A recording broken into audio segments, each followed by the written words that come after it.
Numa edição especial do Dia Internacional da Mulher e porque caminha sobre os ombros de muitas mulheres que antes de si se ergueram e lhe permitiram olhar mais acima na linha do horizonte, a Anitta revela em primeira mão quem mais admira.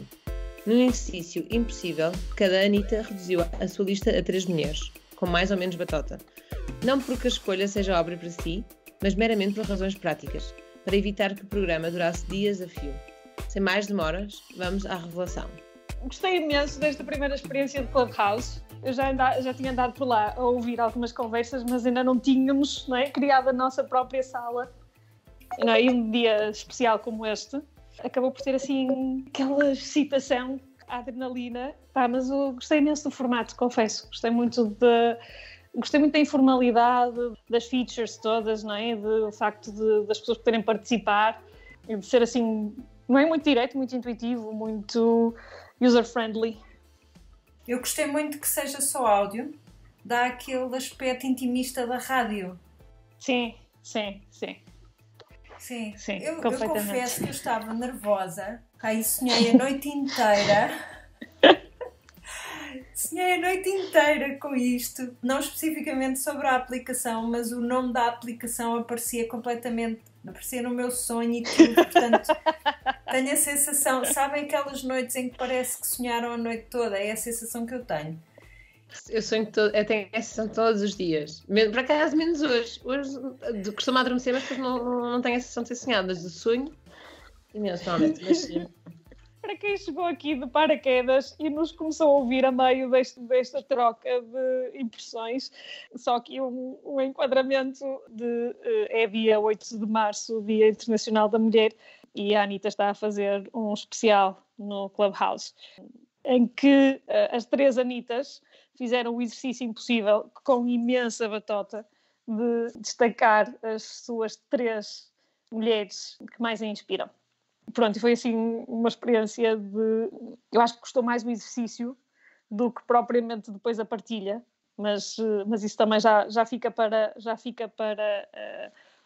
o resto da conversa, que eu acho que vale a pena voltarmos a ir buscar as nossas mulheres, sem entrar tanto em detalhes na nossa explicação, mas aqui ouvir as experiências, ouvir o que é que as outras Anitas também sentiram deste primeiro episódio.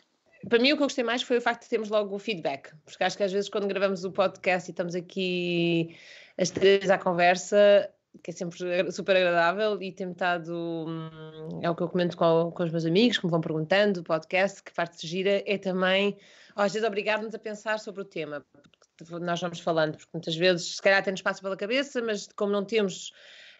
e acabamos por ter, se calhar, falar com alguns amigos, mas pelo menos nós aqui as 3, todas as semanas, juntamos e estamos aqui a falar sobre temas importantes, tanto para as mesmas, como também para os homens e sociedade. Portanto, não tem que ser só no feminino.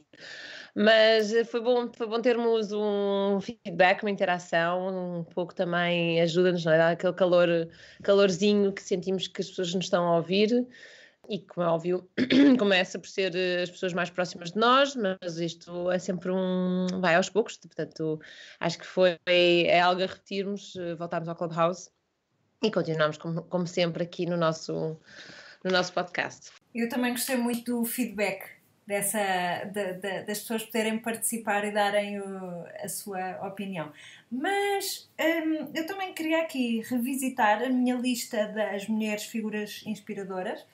E tal como já tinha dito no Clubhouse, isto vai ser assim uma enorme surpresa para toda a gente que nos ouve, mas eu, como a figura número 1, escolhi a Jacinda Ardern, não é? A primeira-ministra da Nova Zelândia. Uau! Ninguém estava à espera. Surpresa! Olha, por acaso achei que ia ser a Taylor Swift.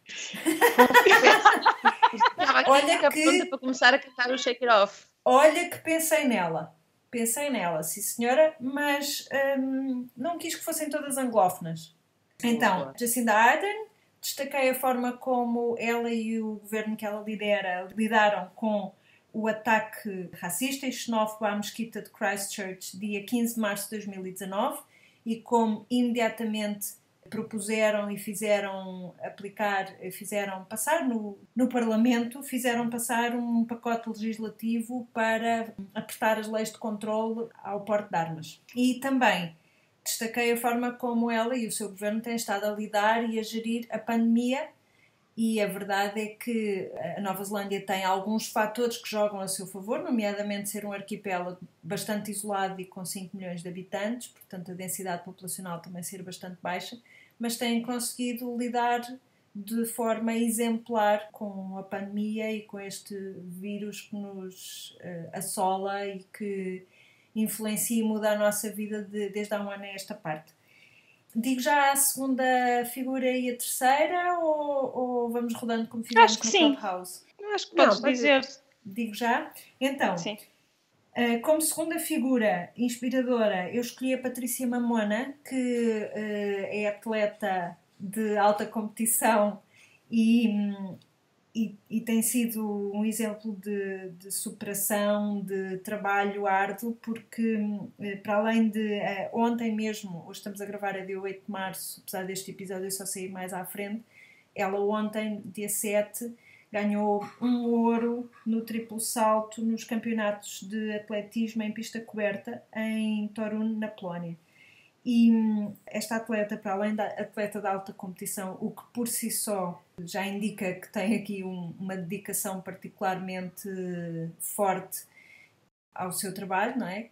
Pronto, os atletas de alta competição para mim são grandes exemplos.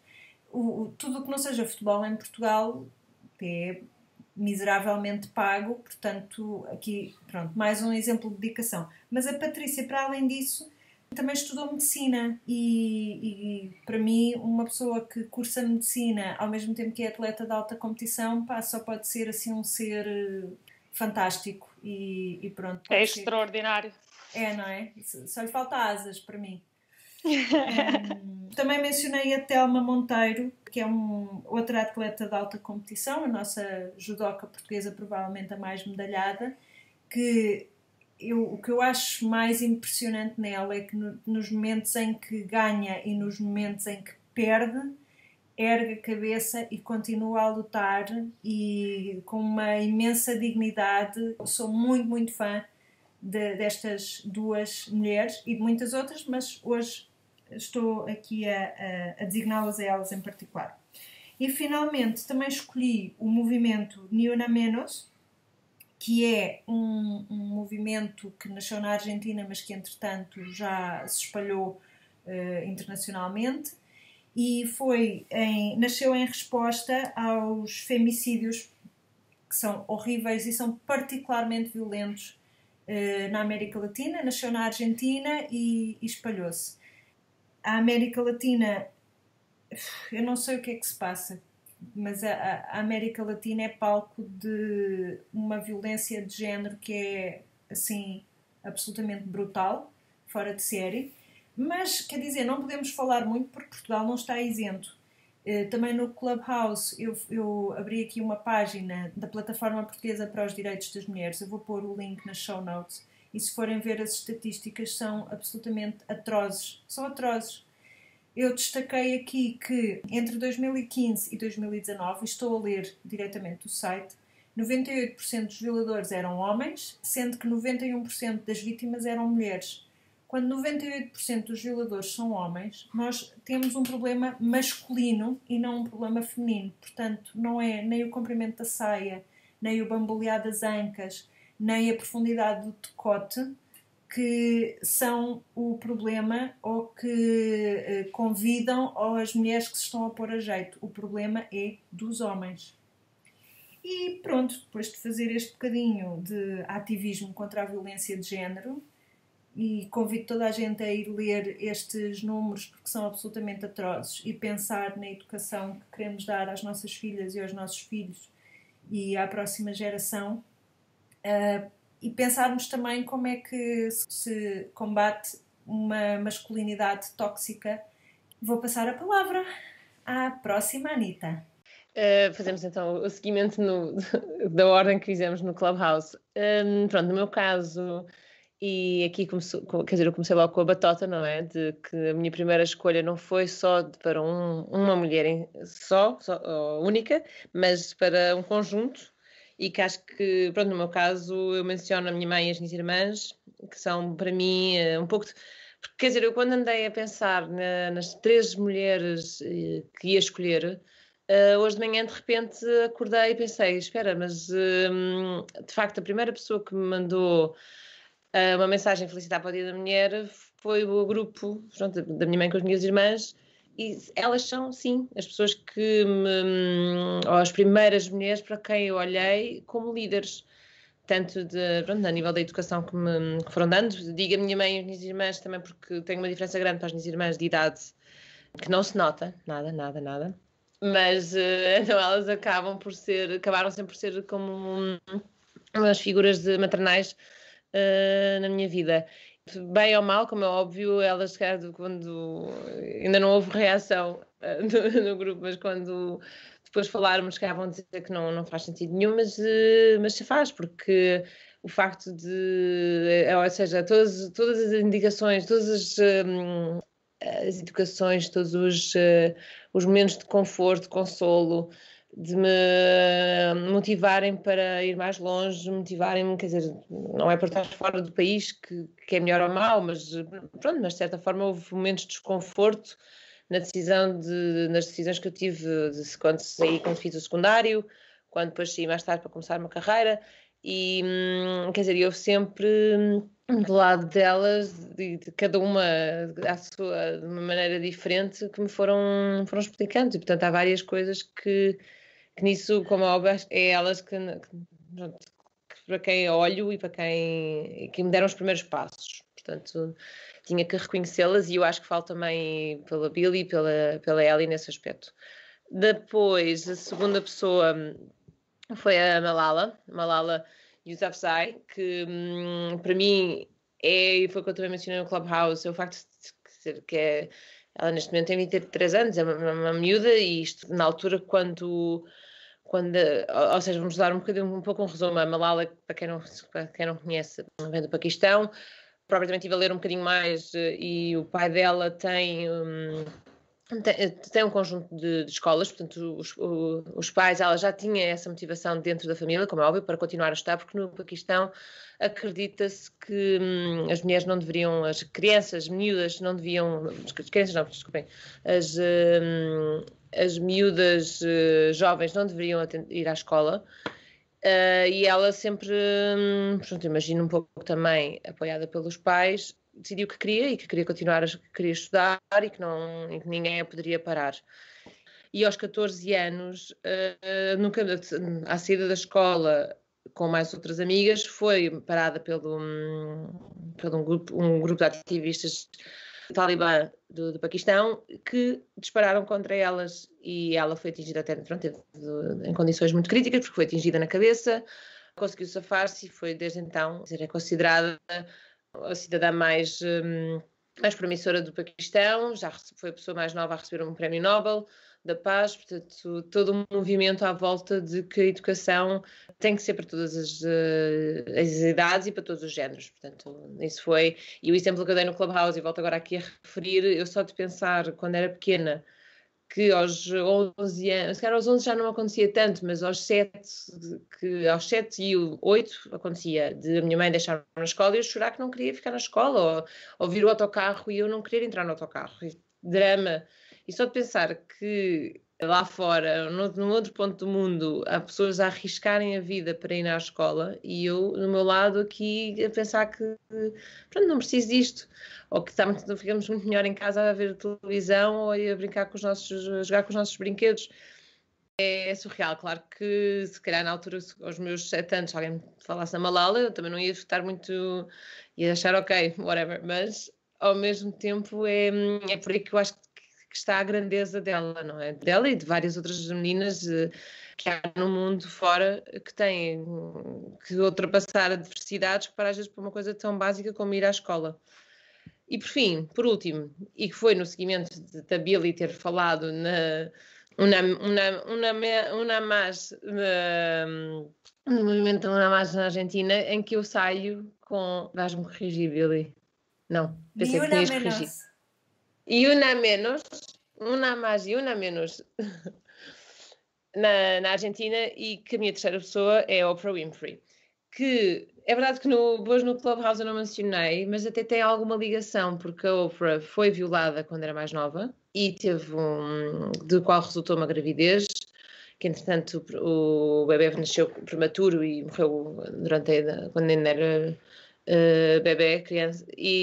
Mas sim, tem essa, portanto aí houve uma pequena ligação, que é verdade que na altura no Clubhouse não me lembrei. Mas a Oprah apesar de hoje em dia ser conhecida por todos e tem um império por baixo, que às vezes até de certa forma pode levar a algum tipo de inveja, ou de pronto, como às vezes existe uma crítica contra as pessoas que têm muito dinheiro, mas a Oprah veio de uma família muito pobre, rural, na zona do Mississippi, e conseguiu, quer dizer, chegar onde chegou hoje. Claro que houve oportunidades que foi aproveitando, mas quer dizer, ao mesmo tempo passou por uma gravidez com uma adolescente e que mesmo assim conseguiu seguir em frente, ultrapassar esse drama, que imagino que o choque por qual ela não passou nessa altura, e que se calhar até é algo que a ajudou e onde ela foi buscar motivação para todos os dias seguir em frente. E acaba por ser, quer dizer, tem neste momento abaixo dela um império gigante, e mostra que é possível, e dá-nos um certo conforto de que é possível sairmos de, se calhar, de uma situação mais complicada para chegarmos a uma situação melhor, tanto a nível, ou seja, pode ser o facto dela que vinha de uma família pobre e conseguiu chegar onde está, mas também às vezes para nós um problema nosso no dia-a-dia, não temos que pensar que temos que ficar sempre nesse buraco, de certa forma. Eli, passo-te a palavra. Quando nós decidimos que íamos fazer uma lista de 3 pessoas, obviamente que isto ia correr mal. E, portanto, recorremos aqui às mais diferentes estratégias para contornar e falar durante 3 horas sobre, supostamente, 3 mulheres que íamos escolher. Portanto, eu quando comecei a fazer o exercício, fiz o exercício de uma forma muito natural, que foi pensar em fases da minha vida e quem mais me tinha inspirado nessas fases. E comecei pela minha infância e adolescência, em que claramente quem mais me marcou foram as minhas avós, das duas com posturas, com experiências de vida muito diferentes, mas as duas com famílias numerosas, o que na altura significava muita pobreza também. Agricultoras, trabalhavam no campo, faziam de caseiras em algumas casas, e do lado da minha mãe, minha avó materna, que sempre me passou uma mensagem muito clara de independência. Algo que me marcou e que me pautou e pauta a minha vida e as minhas escolhas, é assegurar essa independência, assegurar que eu me valho a mim própria e que me valorizo acima de tudo. E essa mensagem vinda de alguém com a idade que tinha, o contexto que tinha, acabou por ter mais força ainda, se calhar, e levou-me a pensar como, ao longo da minha infância, ao longo da minha adolescência, ouvir a minha avó dizer o principal para ti é assegurar a tua independência, fez com que eu tomasse certas opções, escolhesse certas coisas, estivesse mais atenta a certas situações e certos contextos. E isto, por outro lado, com a minha avó paterna, extremamente doce, também com mais uma família numerosa, mas que sempre me incentivou a ir mais longe, fez-me sonhar, fez-me querer saber. Ela não tinha formação, nenhuma das minhas avós tinha formação, mas fez-me sentir isso, fez-me despertar essa curiosidade e querer saber mais e querer ter conhecimento e querer conhecer o mundo, e graças a ela eu tirei um curso, fui a primeira pessoa da minha família a tirar um curso superior e a sair de uma forma muito segura e não num processo de imigração como o resto da família. E, portanto, essa escolha recai sobre as minhas avós pela forma como marcaram indelevelmente a minha vida.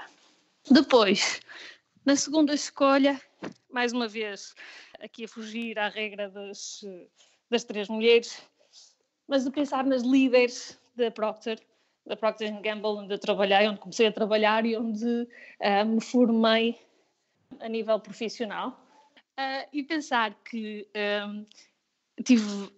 reportei a várias mulheres que me fizeram olhar a questão de género como não existente.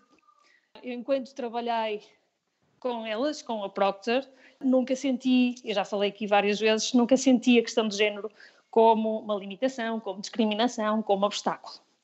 E foi graças a essas mulheres que faziam com que tudo parecesse tão natural, tão possível, de estarem à mesa em pé de igualdade, sempre com uma relação de pares, sem uma hierarquia que estivesse associada a questões de género, e que me inspiraram a pensar que tudo era possível dependendo apenas do meu trabalho, do meu mérito.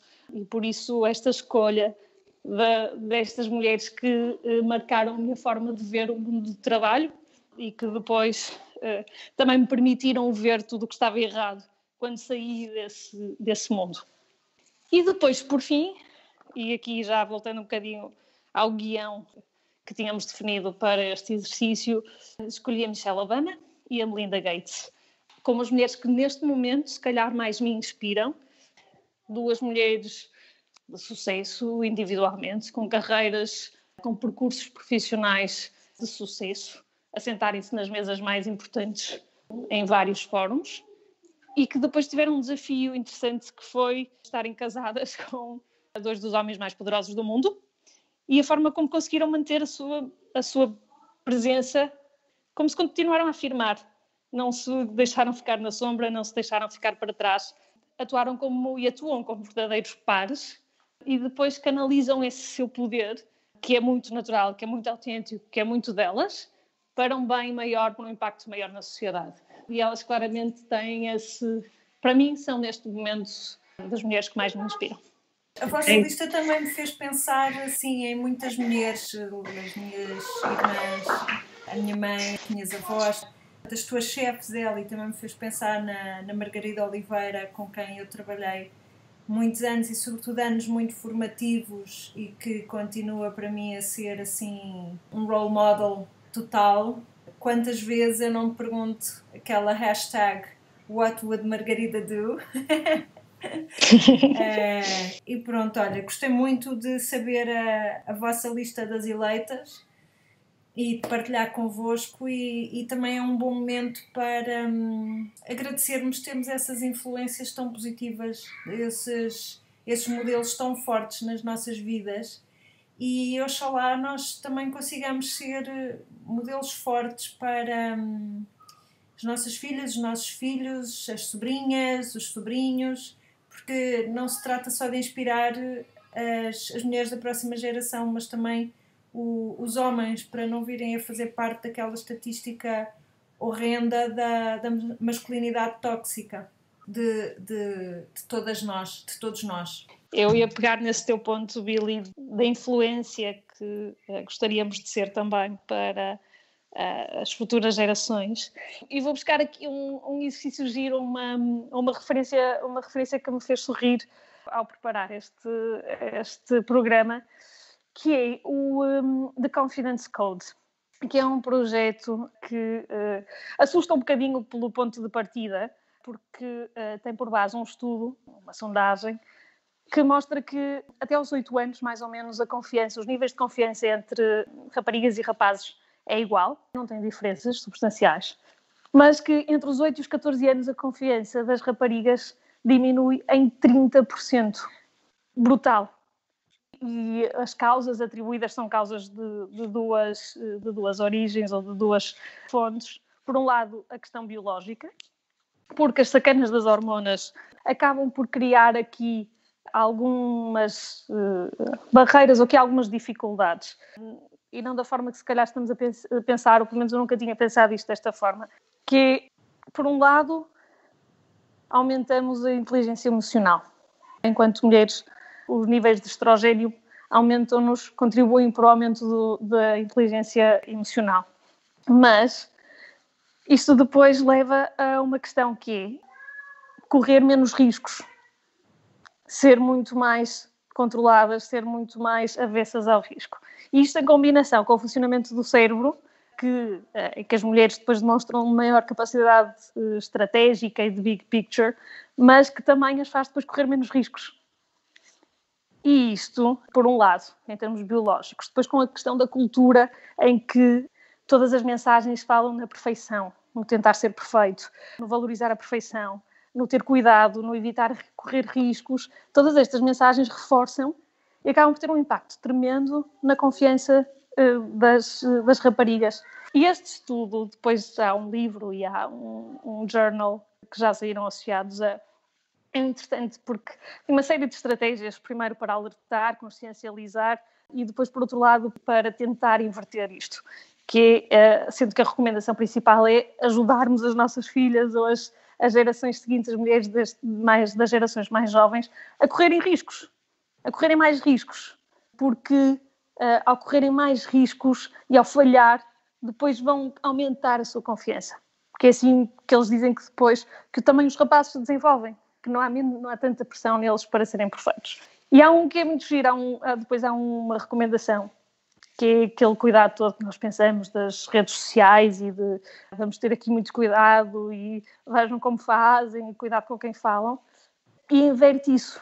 E então a recomendação é pormos as nossas filhas ou os nossos filhos a seguirem 4 mulheres em áreas que lhes interessam e depois ver o impacto que isso tem neles.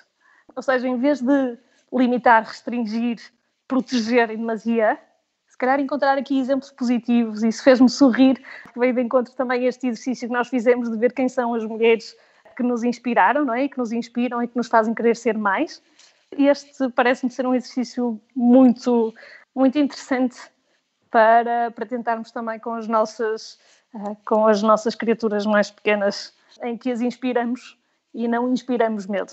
A parte de inspiração, de facto, é muito importante, principalmente quando do meu lado eu tenho três sobrinhas e sim, depois também várias nossas amigas e pessoas que nos ouvem. Acho que é por aí que temos mesmo que pensar. Por acaso, e o Confidence, quando estavas a mencionar, ela ali não conhecia, portanto a seguir vou explorar.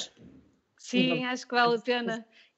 E depois também há uma que a Billy e eu partilhamos nas nossas casas e que já tenho partilhado para outras casas também, que é o livro, agora já vai em 3 livros, que é as Histórias de Adormecer para Raparigas Rebeldes, que é muito giro, porque são biografias pequeninas, não é? Uma página de mulheres de sucesso que influenciaram determinadas áreas ou que atingiram determinados feitos nas suas áreas de influência, e que é muito giro porque estou a ler com a Clara, com a minha mais velha, mas que o Francisco também está ao lado e está a ouvir e vai fazendo os comentários e vai percebendo, e portanto torna-se depois há ali uma troca de comentários entre os dois que os vai tornando mais conscientes também de certos comportamentos ou de certos preconceitos que se calhar não estavam assim tão presentes, mas deixa-os um bocadinho mais conscientes, mais alertas. Mas é isso, celebrar os exemplos, não é? E de ir buscar inspiração que os faça pensar e os faça querer mais, não é? Querer ser mais. Esta lista poderia continuar com muitos mais números e nem sequer seria uma questão de ranking por interesse, influência, mas felizmente já temos muitos exemplos de mulheres fantásticas e queria também convidar quem nos ouve a partilhar connosco quem são as suas mulheres inspiradoras e a celebrá-las hoje, dia 8, e sempre, na verdade, sempre. A Anitta regressa ao trabalho quando bem lhe apetece e pode, idealmente a cada semana, mais coisa, menos coisa, com um ponto de situação nos seus projetos. No entanto, como boas aspirantes à omnipresença, continuamos ligadas no Instagram em Anita_no_trabalho e ainda em anitanotrabalho.com, onde poderão conversar connosco através da secção Querida Anitta ou ainda em facebook.com/anitanotrabalho. Anitta no Trabalho é um podcast produzido por Ana Isabel Ramos, designer, ilustradora e knitwear designer em airdesignstudio.com e no Instagram como air_billy, por Eliana Soares, marketeer e estratega em nautilo.net e no Instagram como alice_in_wonderland, e a participação especial de Ana Rita Santos, Business Development Manager, que no Instagram é Rita Ana. Até para a semana, meninas! Até para a semana! Até para a semana!